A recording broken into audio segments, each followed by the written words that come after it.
अब संसद में गूंजेगा ईसीएचएस के घोटाले का मुद्दा। सांसद गुरजीत सिंह औजला अब ये मुद्दा संसद में उठाने जा रहे हैं कि किस तरह से लगातार ईसीएचएस में गोलमाल हो रहा है और जो केंद्र सरकार है इस पर मौन है। यहाँ तक कि एमओडी मिनिस्ट्री ऑफ डिफेंस की ओर से भी जो चोरी करने वाले अस्पतालों के खिलाफ कोई कार्रवाई नहीं की जा रही है। मात्र कार्रवाई के नाम पर उनका स्टॉप रेफरल तो कर दिया जाता है, लेकिन उन्हें बर्खास्त नहीं किया जाता। बाद में उन्हें फिर क्यों बहाल कर दिया जाता है, ये समझ से परे हैं। आपको ध्यान होगा कि हमारी तरफ से यानी D4 न्यूज़ चैनल की ओर से ही इस घोटाले का पर्दाफाश किया गया था कि ईसीएचएस में बड़े स्तर पर गोलमाल हो रहा है। हमारी ओर से खबर उजागर किए जाने के बाद ही जालंधर में बैठे कुछ आर्मी के कुछ ईमानदार अधिकारियों के आदेशों पर मामला दर्ज हुआ। कई डॉक्टरों समेत 25 लोगों पर पुलिस की ओर से एफआईआर दर्ज कर दी गई, लेकिन साथ ही इसकी इंक्वायरी मार्क कर दी गई। इस इंक्वायरी में कुछ लोगों को अभी तक क्लीन चिट दी जा चुकी है और ये क्लीन चिट क्यों दी गई अभी तक ये साफ नहीं हो पाया है। ये घोटाला इतनी ईमानदारी से होता है कि किसी को इस घोटाले पर या इस भ्रष्टाचार पर कोई एतराज नहीं रहता। हर किसी को अपना हिस्सा ईमानदारी से मिल जाता है। आपको ये भी बता दें कि वर्ष 2018 में ईसीएचएस स्कीम के तहत चल रहे कुछ अस्पतालों में से लगभग 27 अस्पतालों को स्टॉप रेफरल कर दिया गया था, यानी वहां पर कुछ समय के लिए मरीजों को भर्ती करने के लिए रोक लगा दी गई थी, लेकिन बाद में फिर इन्हें मरीज भर्ती करने की इजाज़त दे दी गई। आखिर ये रोक क्यों लगाई गई इसे भी सार्वजनिक नहीं किया गया और फिर बाद में इन्हें की बहाली क्यों हुई इस पर सार्वजनिक नहीं किया गया। आखिरकार जनता का जानने का ये अधिकार रखती है कि इन अस्पतालों की ओर से क्या क्या गड़बड़ियाँ की गई थी। क्या इन्होंने बिना मरीजों के ही बिल बनाकर पास होने के लिए भेज दिए या फिर कोई और कारण था। बार बार हमारी ओर से जानकारी मांगने के बाद भी हमें कोई जवाब नहीं मिला। हमने इस घोटाले की जांच शुरू की गई। मदान अस्पताल समेत कई अस्पतालों को क्लीन चिट दी गई है। अब इन अस्पतालों की ओर से फिर ईसीएचएस स्कीम को हासिल करने के लिए हाथ पैर मारने शुरू कर दिए गए हैं, लेकिन क्या इन पहलुओं पर जांच की गई? इन अस्पताल मालिकों की ओर से मरीजों को जो दवाइयां लगाई गई थी, क्या उन दवाओं के बिल मांगे गए? उन्होंने कौन सी दवाइयां खरीदी और कौन सी दवाइयां मरीजों को लगाई? इस सब पर भी जांच होनी चाहिए थी। एक अस्पताल गुप्ता अस्पताल है, हमारी जानकारी के अनुसार वहां पर भी एक ऐसी ही धांधली चली थी कि दवाओं की खरीद और मरीजों को लगाई जाने वाली दवाओं के परचेज बिल और सेल बिल में काफ़ी जो है फर्क था। पुलिस की ओर से क्या ये इन चीज़ों की जांच की गई या नहीं, ये भी हमारे समझ से परे है। आखिर ये खेल कैसे चलता था, अभी तक ये सच्चाई जनता के सामने नहीं आ सकी है, जबकि सच्चाई जानने का जनता को पूर्ण अधिकार है।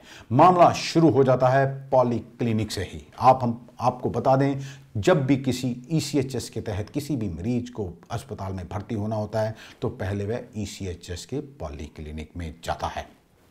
वहां से सबसे पहले पर्ची बनाता है, पॉलीक्लिनिक के डॉक्टर से मिलता है और डॉक्टर उसे रेफर कर देते हैं। पूछते हैं कि आपको किस अस्पताल में इलाज कराने के लिए जाना है। मान लीजिए मरीज किसी एक अस्पताल का नाम लेता है जो उस डॉक्टर की लिस्ट में यदि तो अच्छा है तो बिना किसी कारण बिना किसी देरी के मरीज को रेफर कर दिया जाता है, और यदि अस्पताल पॉलीक्लिनिक के डॉक्टर के साथ सेटिंग नहीं है तो मरीज को ख़राब किया जाता है और कहा जाता है कि हम तुम्हें इससे भी किसी अच्छे अस्पताल में भेज देंगे। यदि मरीज फिर भी अपनी इच्छा अनुसार कहे अस्पताल में जाने की बात करता है तो उसे खराब किया जाता है। कहने को तो अब ईसीएचएस में पॉलीक्लिनिक के डॉक्टरों को ये कहने से मना कर दिया गया है कि वह किसी भी मरीज को किसी भी अस्पताल में ना तो रेफर करेंगे और ना ही उस पर दबाव बनाएंगे कि वह किस अस्पताल में जाए और अपना इलाज कराए। लेकिन सच तो ये है कि पॉलीक्लिनिक के डॉक्टर मरीज को तब तक उस अस्पताल में नहीं भेजते जब तक वह उसके कहे मुताबिक अस्पताल के इलाज करवाने को राजी नहीं होता।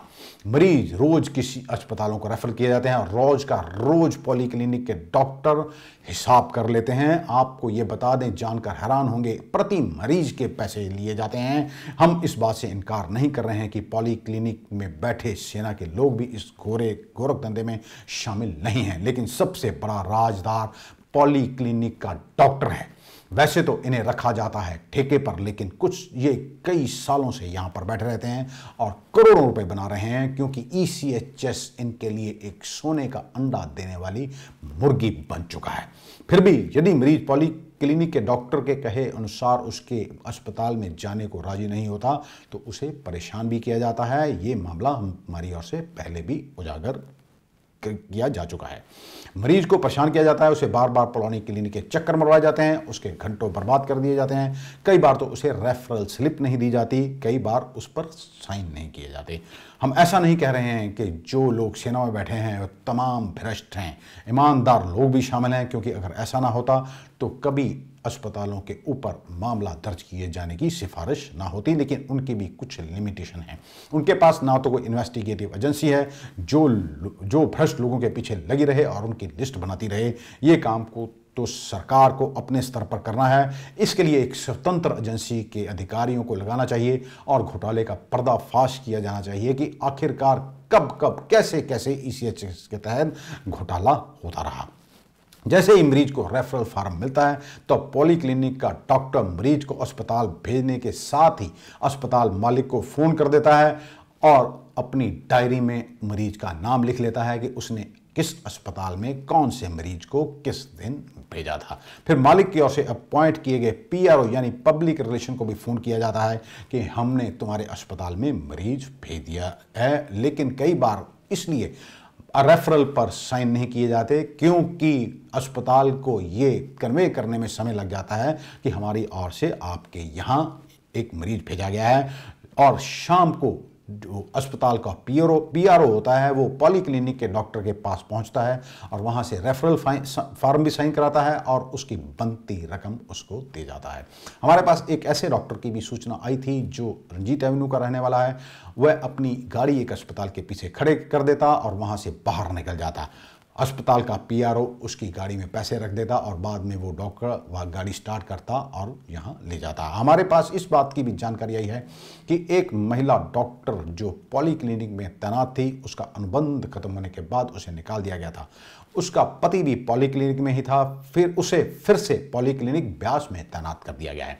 उसके पति ने तरन तारण में एक अस्पताल खोल रखा है। ये दोनों इतने माहिर हैं कि बड़ी ही सफाई से बेईमानी के काम को अंजाम दे रहे हैं। इन पर जांच होने की बजाय इनका धंधा प्रफुल्लित होता जा रहा है। ऐसे और भी कई केस हमारे सामने आए हैं। हमारे पास कुछ लोग ही सूचनाएं दे रहे हैं कि हर एक मरीज का पैसा पॉली क्लिनिक के डॉक्टर से कैसे लिया जाता है। अब पॉली क्लिनिक के डॉक्टरों से यदि सख्ती से पूछताछ की जाए तो ये खुद बकने लगेंगे कि आखिर भ्रष्टाचार का ये खेल ईमानदारी से कैसे हो रहा है, क्योंकि ये कोई हार्डकोर क्रिमिनल तो है नहीं कि ये सच्चाई को छुपा सकेंगे। तरन तारण का एक डॉक्टर इसलिए हटा दिया गया था क्योंकि उसने कई मरीजों के कार्ड अपने पास रखे हुए थे, लेकिन सेना के अधिकारियों पॉली क्लिनिक के अंदर इसलिए शिकंजा कसने को तैयार नहीं, क्योंकि यदि ये पॉली क्लिनिक के डॉक्टर फंस गए तो भ्रष्टाचार किस तरह होता है और इसमें कौन कौन शामिल है ये सब कुछ सामने आ जाएगा।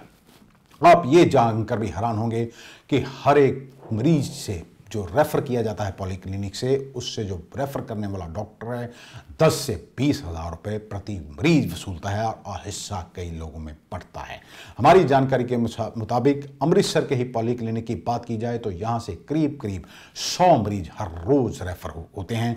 पॉली क्लिनिक के डॉक्टरों और अस्पतालों के बीच सांठ-गांठ है या नहीं, इस बात की जांच होनी चाहिए कि कौन से पॉली क्लिनिक से कितने मरीज कितने अस्पतालों को भेजे गए, यानी कि ईसीएचएस के तहत कितने अस्पताल इम्पैनल्ड हैं और किन किन अस्पतालों में बार बार पॉली क्लिनिक से मरीज अपना इलाज कराने के लिए जाते हैं, तो भी सच सामने आ जाएगा।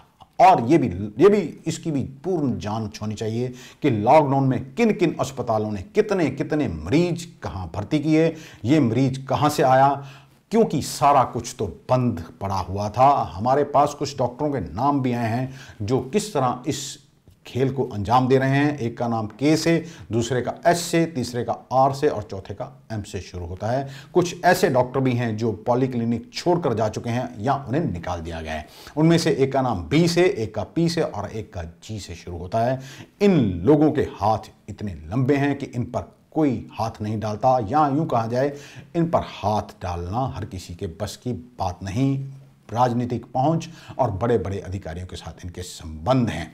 हमारे पास कुछ अस्पतालों के पीआरओ के नाम भी आए हैं कि किस तरह ये जब मरीज को पॉलीक्लिनिक से मरीज वहां पर भेजा जाता है तो आगे ये किस तरह पॉलीक्लिनिक के डॉक्टर के साथ सेटिंग करते हैं। हाँ, आप ये भी जानकर हैरान होंगे कि मरीज को इलाज के बाद उसके इलाज पर क्या खर्च हुआ है इसका बिल नहीं दिया जाता। यह भी सच है, एक मरीज को तो इलाज की जरूरत ही नहीं होती और उसे इलाज के नाम पर भर्ती किया जाता है ताकि मोटा पैसा बनाया जा सके। साबका सैनिक संघर्ष कमेटी की ओर से यह मुद्दा बार बार उठाया गया था कि ऐसे खेल चल रहा है, लेकिन उनकी कहीं सुनवाई नहीं हुई। उन्होंने तो तरन तारण के एक डॉक्टर गौरव की जायदाद की जांच कराने की भी मांग की थी और कहा था कि जब पॉलीक्लिनिक में ये था तब उसने कितने मरीजों को किन किन अस्पतालों में भेजा, इनकी पूर्ण जांच हो जाए तो सारा सच सामने आ सकता है, लेकिन अभी तक इसका कुछ नहीं हुआ। पॉलीक्लिनिक से अस्पताल तक मरीज के जाने की कहानी भी बड़ी दिलचस्प है। पहले तो डॉक्टर पॉलीक्लिनिक के बाहर अपने अस्पतालों की एम्बुलेंस खड़ी कर देते थे और वहां से सीधे मरीज को अस्पताल ले जाते थे, लेकिन आजकल सख्ती हो गई है और अस्पताल के मालिकों ने प्राइवेट कारों का इस्तेमाल करना शुरू कर दिया है। मरीज को पॉलीक्लिनिक से अस्पताल तक ले जाने और उससे घर तक छोड़ने की जिम्मेदारी अस्पताल प्रबंधन की होती है और इसमें प्राइवेट कार का इस्तेमाल किया जा रहा है। हमारी तरफ से इस बात का भी खुलासा किया गया था कि मरीज को ही पता नहीं रहता कि उसका कितना बिल बना है, उसका तो केवल कार्ड इस्तेमाल होता है। गर्मियों में उसे एसी कमरा दिया जाता है और उसकी खूब खातिरदारी होती है और अस्पताल से घर जाते समय उसे गिफ्ट भी दिया जाता है। उनके परिवारों के सदस्यों के साथ मधुर संबंध बनाए जाते हैं ताकि उनके कार्डों को इस्तेमाल किया जा सके। पॉलीक्लिनिक के डॉक्टरों की ओर से उस अस्पताल में मरीज रेफर ही नहीं किया जाता जहां से उन्हें कमीशन नहीं मिलती। सारा रिकॉर्ड खंगाला जाए तो सच खुद ब खुद सामने आ जाएगा। हमारी ओर से सूचना अधिकार के तहत भी बहुत सी जानकारियां मांगने की कोशिश की गई। हमने कई पत्र भी लिखे लेकिन हमें अभी तक कोई सूचना नहीं दी गई है। ये खेल पूरे देश में चल रहा है लेकिन कोई बोलता नहीं, क्योंकि हर किसी को अपना हिस्सा समय पर पहुंच जाता है, यानी कि बेईमानी के पैसे में ईमानदारी दिखाई जा रही है। जिन अस्पतालों के नाम एफआईआर में सामने आए थे, क्या उनसे दवाओं के बिल लिए गए कि उन्होंने बाजार से कितनी दवा खरीदी, कौन कौन सी दवा खरीदी, किस कीमत पर खरीदी और मरीज को कितनी दवाएं दी, यदि इनका मिलान भी कराया जाता कौन कौन सी दवाएं मरीज को लगी हैं और लॉकडाउन में आखिरकार इन्होंने कितने मरीजों को भर्ती किया है, तो बहुत कुछ सामने आ सकता था। पुलिस की ओर से भी की गई पड़ताल पर हम कोई सवाल नहीं उठा रहे हैं, लेकिन यह मामला इतना गंभीर है कि इसकी जांच सीबीआई को सौंपी जानी चाहिए थी, क्योंकि अस्पताल और सभी मिले हुए हैं और एक सुनियोजित तरीके से यह सारा गोलमाल चल रहा है। आप जानकर हैरान होंगे, यदि इन अस्पतालों में कोई धांधली पकड़ी जाती है तो जो जालंधर के अधिकारी हैं उनके पास केवल स्टॉप रेफरल, यानी इनके अस्पतालों में कुछ समय तक मरीजों के दाखिल ना होने दिए जाने की रोक लगाने तक ही पावर है, यानी कि उनके अधिकार सीमित कर दिए गए हैं। बाकी सारी की सारी ताकत पावर मिनिस्ट्री ऑफ डिफेंस ने अपने पास रखी हुई है और मिनिस्ट्री ऑफ डिफेंस की ओर से अभी तक ये मामला उजागर होने के बाद भी इन्हें बर्खास्त क्यों नहीं किया गया, ये बहुत बड़ा अपने आप में बहुत बड़ा सवाल है। ये फिर से एड़ी चोटी का जोर लगा रहे हैं कि इन्हें ईसीएचएस की स्कीम मिल जाए। पूरे देश में ये खेल चल रहा है। एक हिंदी अखबार की ओर से भी इस मामले को उजागर किया गया था, लेकिन बाद में उस पर पर्दा डाल दिया गया, कुछ बना नहीं। इसी को लेकर हमने सांसद गुरजीत सिंह औजला से भी बात की कि आखिरकार ईसीएचएस के इस खेल को कैसे खत्म किया जा सकता है। इससे पहले हमने एक सीनियर डॉक्टर से बात की थी जिसने कहा था कि यदि ईसीएचएस स्कीम बंद हो जाए तो 70% अस्पताल ही बंद हो जाएंगे, क्योंकि ये अस्पताल केवल ईसीएचएस के सर पर चल रहे हैं। मीराकोट में एक अस्पताल है जहां पर 900 मरीजों को भर्ती किया गया। आखिरकार क्या वाकई में उन्हें भर्ती होने की जरूरत थी या नहीं, ये भी जांच का बहुत बड़ा विषय है। आइए आपको बताते हैं इस संबंध में सांसद गुरजीत सिंह औजला क्या कहते हैं। और ऐसा भी ईसीएचएस का मुद्दा ਤੁਹਾਡੇ ਵੀ ਧਿਆਨ ਸੀਗਾ ਹੋ ਰਿਹਾ। Ex serviceman contributory health scheme ਹੈ। ਅੰਮ੍ਰਿਤਸਰ ਦੇ ਕੁਝ ਹਸਪੀਟਲਾਂ ਦਾ ਨਾਮ ਆਇਆ ਸੀ ਵੀ ਜਾਲੀ ਮਰੀਜ਼ਾਂ ਨੂੰ ਪਾਇਆ ਜਾਂਦਾ, ਉਹਨਾਂ ਦੇ ਬਿੱਲ ਬਣਾਏ ਜਾਂਦੇ ਨੇ। ਇਹ ਬਹੁਤ ਵੱਡਾ ਮਸਲਾ ਪੂਰੇ ਹਿੰਦੁਸਤਾਨ 'ਚ ਚੱਲ ਰਿਹਾ ਹੈ। ਤੁਹਾਡੇ ਅੱਗੇ ਵੀ ਗੱਲ ਹੋਈ ਸੀ ਕਿ ਤੁਸੀਂ ਇਹਨੂੰ ਲੈ ਕੇ ਕੋਈ ਸੰਸਦ 'ਚ ਆਵਾਜ਼ ਚੁੱਕੋਗੇ? ਬਿਲਕੁਲ ਦੇਖੋ ਇਹ ਬਹੁਤ ਵੱਡਾ ਮੁੱਦਾ ਹੈ ਕਿਉਂਕਿ ਇਹ ਲੋਕਾਂ ਦੇ ਭਲਾਈ ਵਾਸਤੇ ਸਰਕਾਰ ਬੈਨੀਫਿਟ ਦਿੰਦੀ ਹੈ ਜਿਹੜੇ ਸਾਬਕਾ ਸਰਵਿਸਮੈਨ ਸੈਨਿਕ ਹੁੰਦੇ ਨੇ, ਪਰ ਉਹਦੇ ਵਿੱਚ ਵੀ ਕੁਝ ਜਿਹੜੇ ਕਰਪਟ ਬੰਦੇ ਨੇ, ਕਰਪਟ ਡਾਕਟਰਸ ਨੇ, ਜਿਨ੍ਹਾਂ ਦਾ ਪਿੱਛੇ ਬਹੁਤ ਵੱਡਾ ਇੱਕ ਘੁਟਾਲਾ ਸਾਹਮਣੇ ਆਇਆ ਕਿ ਉਹ ਉਸ ਫੰਡ ਨੂੰ ਮਿਸਯੂਜ਼ ਕਰਦੇ ਨੇ ਇਹਨਾਂ ਦੇ ਨਾਲ ਰਲ ਕੇ। ਸੋ ਉਹ ਟੈਕਸ ਪੇਅਰ ਦਾ ਪੈਸਾ ਆ, ਟੈਕਸ ਪੇਅਰ ਦਾ ਪੈਸਾ ਇਜਾਜ਼ਤ ਨਹੀਂ ਦਿੰਦੇ ਕਿ ਤੁਸੀਂ ਇੱਦਾਂ ਲੁਟਾਇਆ ਜਾਵੇ ਕਿਸੇ ਕੰਮ ਦੇ ਉੱਤੇ। ਸੋ ਇਹਦੀ ਗੱਲ ਜਿਹੜੀ ਆ ਇਹ ਪਾਰਲੀਮੈਂਟ ਦੇ ਵਿੱਚ ਆਵਾਜ਼ ਜਾਣੀ ਹੈ। ਇਹਦੀ ਮੈਂ ਬਕਾਇਦਾ ਮਿਨਿਸਟਰ ਨਾਲ ਮਿਲ ਕੇ, ਔਰ ਮੈਂ ਵਿਜੀਲੈਂਸ ਦੀ ਜਾਂਚ ਜਿਹੜੀ ਉਹ ਮੈਂ ਸੈਂਟਰ ਵਿਜੀਲੈਂਸ ਨੂੰ ਵੀ ਕਹਿਣਾ ਕਿ ਆਪਣੇ ਫੰਡ ਤੁਹਾਡੇ ਜਿਹੜੇ ਮਿਸਯੂਜ਼ ਹੋਏ ਆ ਔਰ ਇਹਦੇ 'ਤੇ ਜ਼ਰੂਰ ਕਰੋ। ਖਾਸ ਕਰ ਜਿੱਥੇ ਮੈਂ ਰਹਿ ਰਿਹਾ ਅੰਮ੍ਰਿਤਸਰ ਦੇ ਵਿੱਚ, ਮੈਂ ਨਹੀਂ ਇਜਾਜ਼ਤ ਦਊਂਗਾ ਕਿ ਕੋਈ ਕਿਸੇ ਸਾਬਕਾ ਸੈਨਿਕ ਦਾ ਪੈਸਾ ਖਾਵੇ ਜਾਂ ਕੁਝ ਬੰਦੇ ਰਲ ਕੇ ਕੁਝ ਮਿਸ ਯੂਜ਼ ਕਰਨ ਇਸ ਚੀਜ਼ ਦਾ। ਇਹ ਨਹੀਂ ਹੋਏਗਾ ਬਰਦਾਸ਼ਤ, ਔਰ ਇਹਦੀ ਆਵਾਜ਼ ਪਾਰਲੀਮੈਂਟ ਦੇ ਵਿੱਚ ਤੁਹਾਨੂੰ ਸੈਸ਼ਨ ਜਦੋਂ ਬਜਟ ਸੈਸ਼ਨ ਤੋਂ ਬਾਅਦ ਸ਼ੁਰੂ ਹੋਏਗਾ ਆਵਾਜ਼ ਤੁਹਾਨੂੰ ਸੁਣਾਈ ਦੇਗੀ ਨਹੀਂ, ਕੰਮ ਵੀ ਕਰੂੰਗਾ ਔਰ ਇਹਨਾਂ ਨੂੰ ਸਜ਼ਾ ਵੀ ਢੁਕਵੀਂ ਹੋਏਗੀ। ਔਰ ਸਾਹਿਬ ਇੱਕ ਬ੍ਰਿਗੇਡੀਅਰ ਦੇ MD ਉਪਦ ਹੈ, ਉਹਨਾਂ ਵੱਲੋਂ ਸ਼ਿਕਾਇਤ ਹੁੰਦੀ, ਕੁਝ ਹਸਪਤਾਲਾਂ ਤੇ ਮਾਮਲਾ ਵੀ ਦਰਜ ਹੁੰਦਾ ਹੈ, ਪੁਲਿਸ ਇਨਕੁਆਇਰੀ ਕਰਦੀ, 4 ਮਹੀਨੇ ਬਾਅਦ ਕੁਝ ਲੋਕਾਂ ਨੂੰ ਕਲੀਨ ਚਿੱਟ ਦੇ ਦਿੱਤੀ ਜਾਂਦੀ, ਉਹਦੀ ਇਨਕੁਆਇਰੀ ਰਿਪੋਰਟ ਸਾਰਵਜਨਿਕ ਨਹੀਂ ਹੁੰਦੀ। ਕਿ ਤੁਸੀਂ ਇਹਦੀ CM ਸਾਹਿਬ ਨੂੰ ਕਹੋਗੇ ਵੀ ਇਹਦੀ ਰਿਪੋਰਟ ਜਿਹੜੀ ਸਾਰਵਜਨਿਕ ਹੋਣੀ ਚਾਹੀਦੀ, ਵੀ ਕਿਸ ਤਰ੍ਹਾਂ ਇਹ ਘੁਟਾਲਾ ਕਰਦੇ ਸੀਗੇ?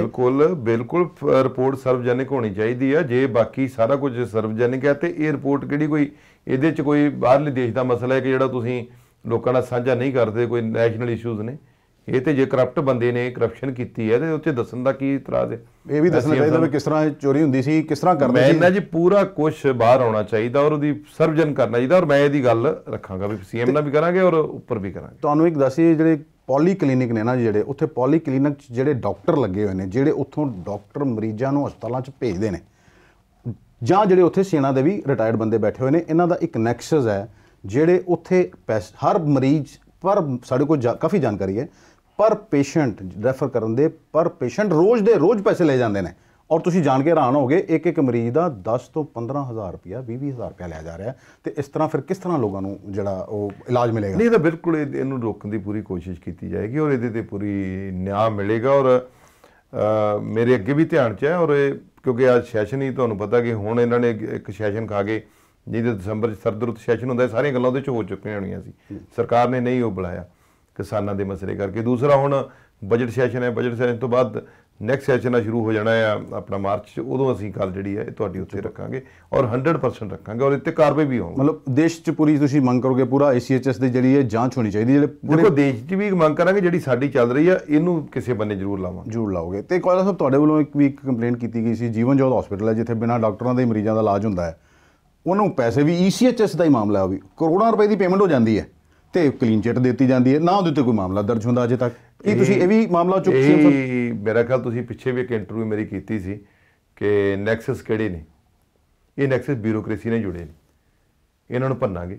ਜਿਹੜੀ ਤੁਸੀਂ ਮੈਨੂੰ ਕਹਿੰਦੇ ਨਾ ਬਿਊਰੋਕ੍ਰੇਸੀ ਦਾ ਕਿਵੇਂ ਤੁਸੀਂ ਨੈਕਸਸ, ਪਿੱਛੇ ਮੈਨੂੰ ਪੁੱਛਿਆ ਸੀ ਬੜਾ ਸਵਾਲ, ਬਹੁਤ ਬੜੀ ਤੁਸੀਂ ਇਹਦੇ ਤੇ ਬਰੀਕਲੀ ਗਏ ਸੋ। ਹਾਂਜੀ। ਸੋ ਇਹ ਉਹੀ ਸਵਾਲ ਦਾ ਜਵਾਬ ਉਹਦੇ 'ਚੋਂ ਇਹ ਜਿਹੜੇ ਮੈਂ ਗੱਲਾਂ ਕਹੀਆਂ ਸੀ ਉਹ ਇਹੀ ਨੇ ਕਿ ਬਿਊਰੋਕ੍ਰੇਸੀ ਇੰਨੀ ਜ਼ਿਆਦਾ ਹੈਵੀ, ਕਿਉਂਕਿ ਇਹਦੇ 'ਚ ਕਿਸੇ ਬੰਦੇ ਨੇ ਸਿਫਾਰਿਸ਼ ਨਹੀਂ ਕੀਤੀ ਕਿ ਇਹਨਾਂ ਨੂੰ ਛੱਡੋ। ਜੇ ਛੱਡੀ ਤਾਂ ਸਾਡਾ ਦੱਸੋ। ਤੁਸੀਂ ਵੀ ਚਿੱਠੀ ਲਿਖੀ ਸੀ ਇੱਕ ਅਫਸਰ ਨੂੰ ਵੀ ਇਹਨਾਂ ਦੇ ਖਿਲਾਫ ਕਾਰਵਾਈ ਕੀਤੀ ਜਾਵੇ। ਕਾਰਵਾਈ ਕੀਤੀ ਜਾਵੇ, ਅਜੇ ਤੱਕ ਹੋਈ ਨਹੀਂ। 1 ਸਾਲ ਹੋ ਗਿਆ ਇਹਨੂੰ। ਮੈਂ ਇਹ ਤੁਸੀਂ ਹੁਣ ਗੱਲ ਤੇ ਹੁਣ ਇਹੀ ਹੈ ਨਾ ਕਿ ਹੁਣ ਮੇਰੇ ਕੋਲ ਕੋਈ ਇਹੋ ਜਿਹੇ ਪ੍ਰੋਵੀਜ਼ਨ ਨਹੀਂ ਹੈਗਾ ਕਿ ਮੈਂ ਕਿਸੇ ਨੂੰ ਇੱਥੋਂ ਨੌਕਰੀ ਤੋਂ ਹਟਾ ਸਕਾਂ ਜਾਂ ਕੁਝ ਕਰ ਸਕਾਂ, ਬਟ ਮੈਂ ਲੜਾਈ ਲੜੂੰਗਾ। ਇਹ ਲੰਬੀ ਲੜਾਈ ਹੁੰਦੀ ਹੈ। CM ਸਾਹਿਬ ਨਾਲ ਤੇ ਤੁਸੀਂ ਗੱਲ ਬਿਲਕੁਲ, ਮੈਂ ਕਿਹਾ ਲੰਬੀ ਲੜਾਈ ਹੁੰਦੀ, ਲੜਾਂਗੇ ਔਰ ਇਹਦੇ ਤੇ ਨਿਆਂ ਜ਼ਰੂਰ ਮਿਲੇਗਾ, ਕਿਉਂਕਿ ਤੁਹਾਡਾ ਮਨ ਸਾਫ਼ ਹੋਣਾ ਚਾਹੀਦਾ। बाकी लड़ाई लड़ोगे तो न्याय मिलता है। धन्यवाद। ये देखिए, ये सांसद गुरजीत सिंह औला, इनको खुद पता है कि किस तरह ECHS में घोटाला हो रहा है। पॉली क्लिनिक के डॉक्टर किस तरह मरीजों को भेजते हैं, किस तरह पैसे लिए जाते हैं। अगर इनकी ही जायदादों की जांच हो जाए, पॉली क्लिनिक में जो डॉक्टर लगे हुए हैं, यहाँ सेना के पूर्व अधिकारी लगे हुए हैं, और हर चीज़ जो है वो साफ हो जाएगी कि किस तरह ये मामला जो है गोलमाल किया जा रहा है और करोड़ों रुपए हर साल खाए जा रहे हैं। हज़ारों करोड़ रुपए का मामला है। दूसरी जो जीवन ज्योत अस्पताल की भी उन्होंने बात की, इनका कहना है, मैंने तो खुद एक चिट्ठी लिखी थी कि इनके खिलाफ सख्त कार्रवाई होनी चाहिए, लेकिन अभी तक वो कार्रवाई नहीं हुई। इसे लेकर वह मुख्यमंत्री कैप्टन अमरिंदर सिंह से भी बात करेंगे। अमृतसर से D4 न्यूज़ के लिए दीपक भंडारी की खास रिपोर्ट।